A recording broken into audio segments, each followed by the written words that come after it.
Many friends ask how to choose solar controller, how to distinguish the real and fake MPPT. Not necessarily the expensive one is good. Choosing the right one is economical and practical. Choosing the wrong one is expensive and inefficient. Currently, there are two main types of controllers on the market: PWM controllers and the famous MPPT controller. PWM controller, its electrical structure is relatively simple, but the technology is mature. It mainly consists of power main switch, capacitor protection circuit, and so on. Therefore, the solar panel will always be charged at the battery's voltage to charge, such as open circuit, a solar panel with an open circuit voltage of 24 volts. When connected to a PWM controller, the voltage will be pulled down to almost the same as the 12-volt battery voltage. This reduces its charging efficiency, reducing it by at least 50%. PWM charging goes through 3 stages: strong charge, balance charge, and dive charge. The efficiency of PWM charging is only 50 to 75%.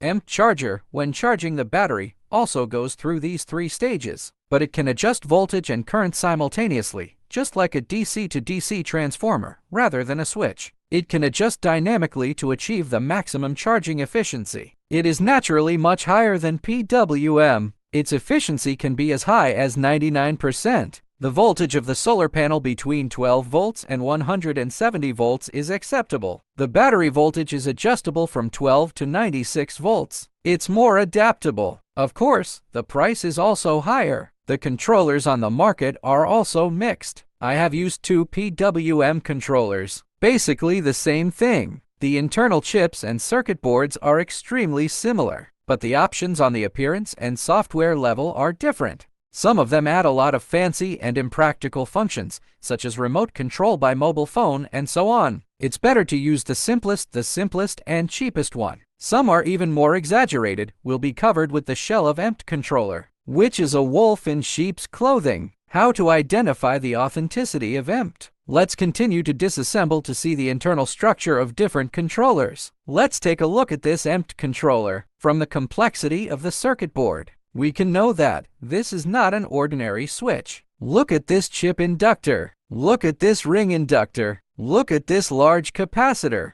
It's MPPT for sure.